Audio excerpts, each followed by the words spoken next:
Hey, Shawn, welcome to the show. Thanks, Jason. Thanks for having me. Yeah, I'm excited to have you on. Tell us who you are and what you do. So my name is Shawn Johnston. I own and operate a strategic web agency based out of Vancouver, British Columbia, called Forge and Smith, and we have been building bespoke WordPress websites for 13 years and counting. Wow. How'd you get into it? Was this by accident? A little bit, actually. I was a print designer by trade. I think I started out in the design industry in 96, I think is how long I've kind of been at this for. Wow. And I don't know if you remember, I was working in an advertising agency, just banging out newspaper ads for Honda. And the CSS end carton blew up, and there's this huge shouting match in the office that I was in behind between this one guy who thought CSS was going to change the internet and this other guy that thought inline styles were here to stay. And I didn't know what they were talking about. So I dove into what all that was, taught myself how to code, started building some freebie sites for some people that I knew, and just sort of fell in love with the web and this whole idea of designing something and then building something that could be usable. And then I started freelancing, and the agencies just sort of grew out of that. Yeah. Man, I remember doing print design. That was some of my favorite work, because then we didn't have to ever build anything. Like, once the client approved it, it was going off to the press, right? Like, we just had to make sure we had the bleed lines right. And then I do remember too, when CSS came out, I remember looking at someone's code that just created the CSS, because I used to, my style of designing websites was I would build it in Photoshop or Fireworks. If you remember Fireworks. Well, I haven't heard of that name in a while. Right. And then, you would do the guidelines, right? And then that would export the HTML, which was basically tables like TDs and TRs and that kind of stuff. Yeah. And so when I saw CSS, I was like, what is this crap? Because I couldn't understand it. And I was like, this is horrible. Like, how does anybody do this? Yeah, I'd similarly with Fireworks, I was using Dreamweaver. That was my first intro. And then, when I heard about CSS and being able to like apply styles to the HTML, just that concept, I was like, I need to play with this. So, that was a lot of fun. Like, I always found print super stressful. Like, why? Like, if there was a spelling mistake or right, that was it. You were screwed. Like, now with web, I just feel like it's a permanent cheat code. Like, you've launched it a little bit wrong, that's okay. Just update it. Nobody noticed. That is true. And especially, it's kind of like one of my second favorite Christmas movie is Elf. The first one is National Lampoon's Christmas Vacation. Okay. But you remember, like, in the beginning of Elf, when, they're a publishing company. And that's right. Yeah. Yeah. Nobody needs to know what the duck did. And they signed off on like some blank pages, which are like, right. Right? Like, that's it. Yeah. That's my nightmare. Yeah. Yeah. Yeah, that is true. Yeah. Especially when you go to print. Yeah. It's final. Like, it's good. I mean, I loved the medium of print, and how you could design for it. And it's a lot different. I always say, like, with print, you could design from the edges in, but from the web, you have to design from the middle out. And it's different. Yeah. I miss print, but I don't. Yeah. Where I remember getting my inspiration for print, I would actually go to like a Barnes and Noble, and I would just start going through magazines just for inspiration and seeing what caught my eye. Where did you get your inspiration when you guys were designing in print? Oh, geez. Well, yeah, I mean, similarly, like, just seeing what other people are doing. I like to touch a lot of the catalogs and sort of brochures or sell sheets.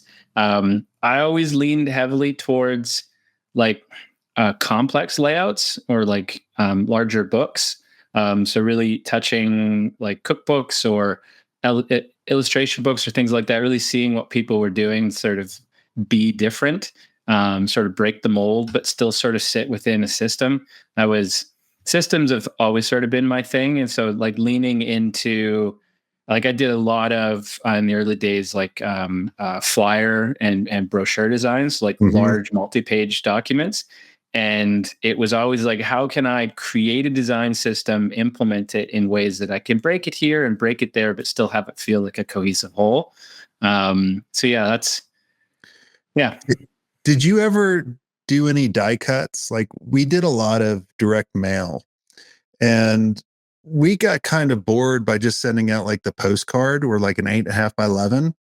So what we started doing, I remember we were working with this lounge chair company, and we were trying to get the attention of these cruise ships, right, in order to order their lounge chairs.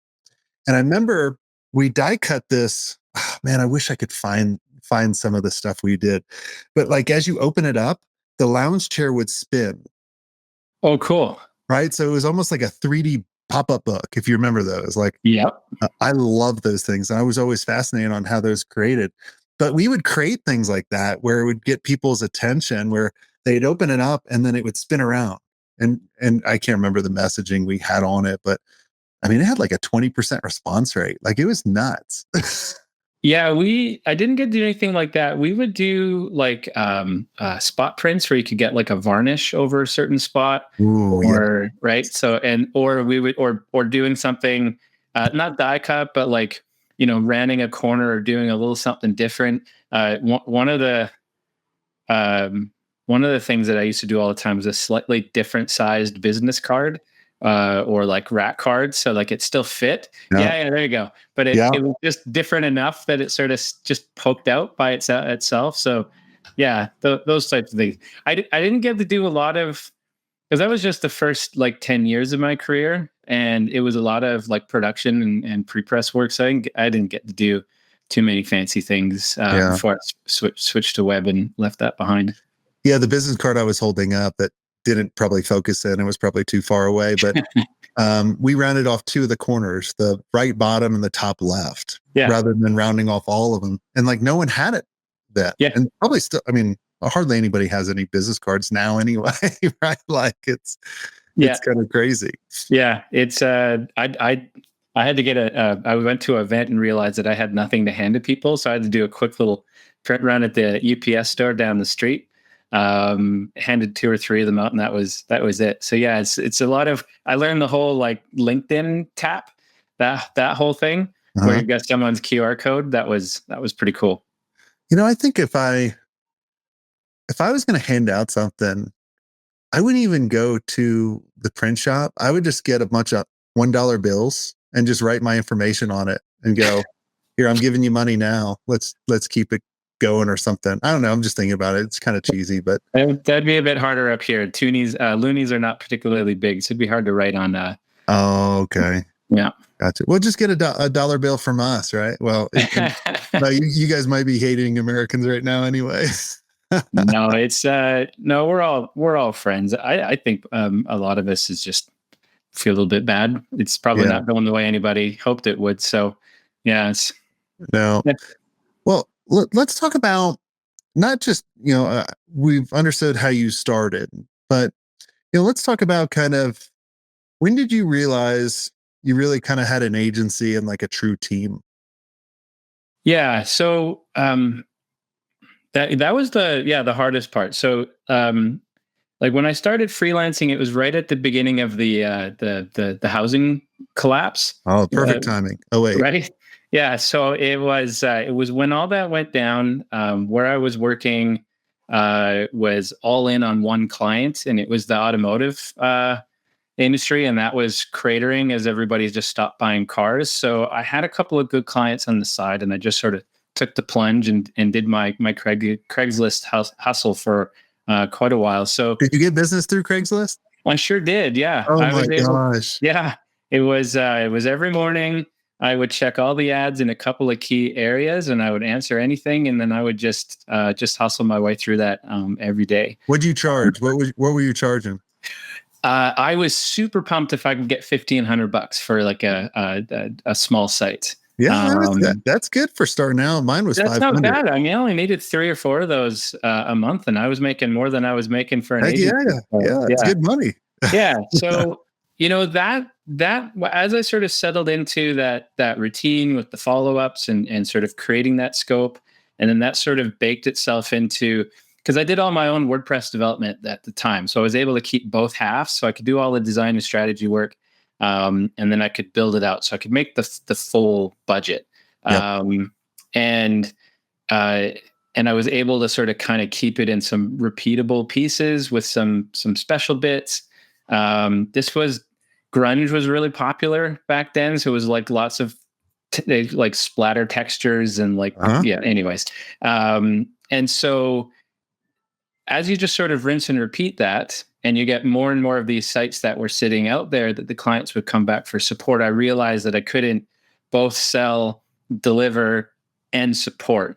And so supporting existing clients and the reputation and sort of the referrals that would sort of fuel, I knew was sort of really important. And so the first person I brought on was to just take that part off my plate. And then I backed out of development, and then I backed out of the strategy piece, and then I eventually backed out of design. So I sort of built that team under me as sort of the work scaled and the projects we had out in the wild grew. And then it was perfect after that, I presume. Oh yeah, no problems at all. What was the biggest problem with that?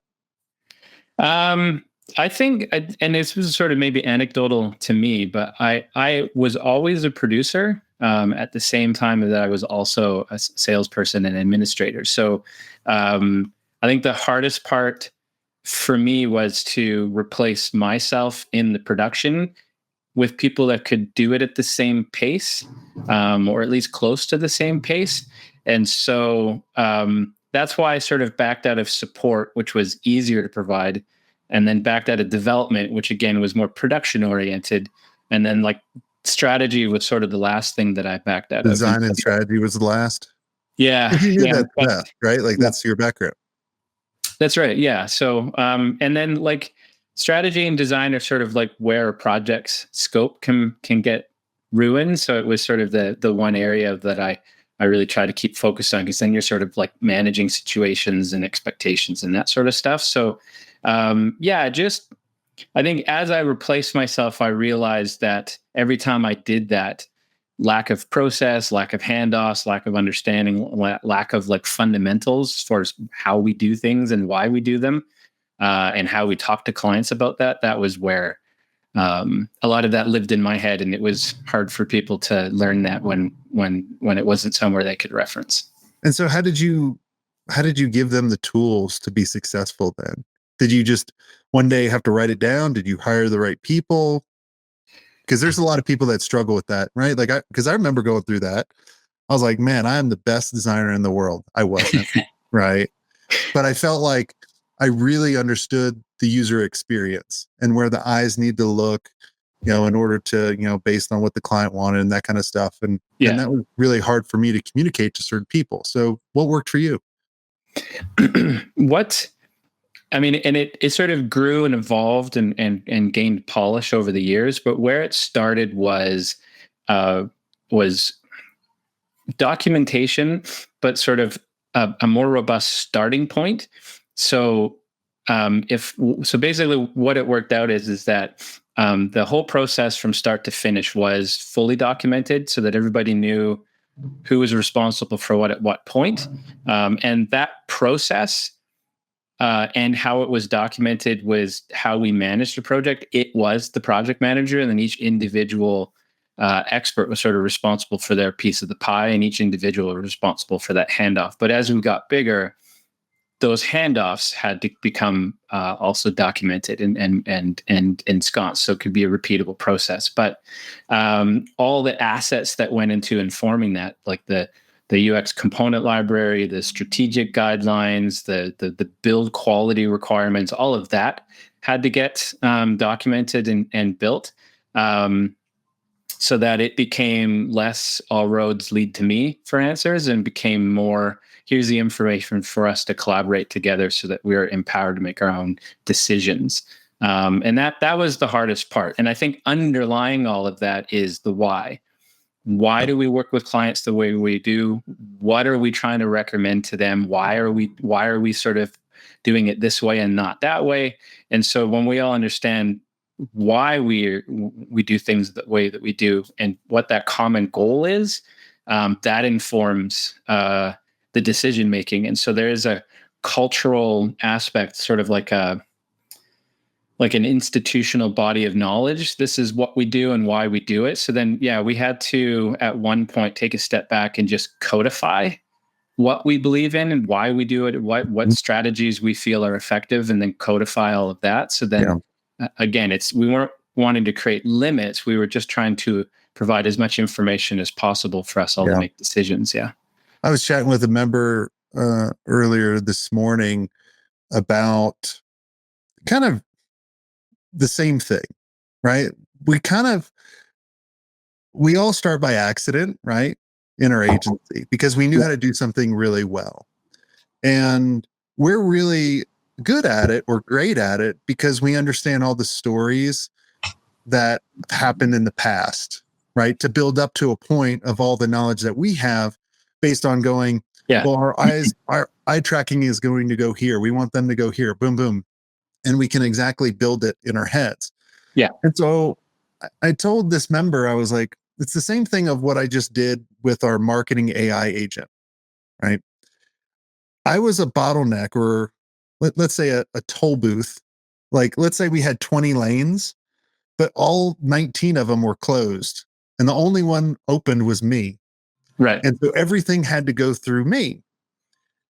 And so the first step is really kind of identifying what are the stories, what are the guardrails, what are the requirements, all of this different things in order to train someone to get to almost to the knowledge of you. And the goal is to get to someone to, if they can do 80% of what you're good at, which win. Because a lot of times as you're growing your agency, you have all these different things that we're doing. So we are never at 80% because we're focused on 1,000 different things and 1,000 different fires. That's right. Yeah. But I told him, I said, supersize it by using AI. And what if you create this AI agent? This is what we did on our marketing front. We loaded our branding guidelines, our message, all of our clients' challenges, like thousands of records that we've recorded, all of our podcasts, our books, everything. And we told it, you were going to be this marketing agent. You can do the same thing in design, in user experience. You were the world's best user experience. Load up all the designs that you liked and how you came up with it, and videos and transcripts, and really kind of train that agent. And then people can use that agent within your team as a knowledge base in order to not come to you for everything. And a lot of times when people would come to me, like I wouldn't even remember half the stories, right? My mind can only handle so much. Yeah. So I don't know. Your story kind of reminded me of what our conversation this morning was, and then like how to really elevate all of that even more. Yeah, well, what I started doing, because like one of the biggest bottlenecks I was creating was in the sales process, right? So I'm still the primary salesperson. I have all of this email back and forth. I have these discovery calls. I create this proposal, and then we win the project, and sort of it moves into the team, and we start our process. But there's and this then you're out the door. data. That's right. Yeah. And so, what I started doing like early last year was recording and transcribing all of those calls, and really leveraging it to help me sort of research the existing site, sort of create some recommendations and write that proposal. But then like between the emails, these transcriptions, and the proposal and all the work that went into creating it, I now actually am able to synthesize that and provide that to the team. So now you have this robust understanding. And it isn't a whole lot of this, well, mid-process, Shawn said this, or we thought that, or we had this conversation about that. And then, it's just sort of setting everybody up for success by making that information as available as possible.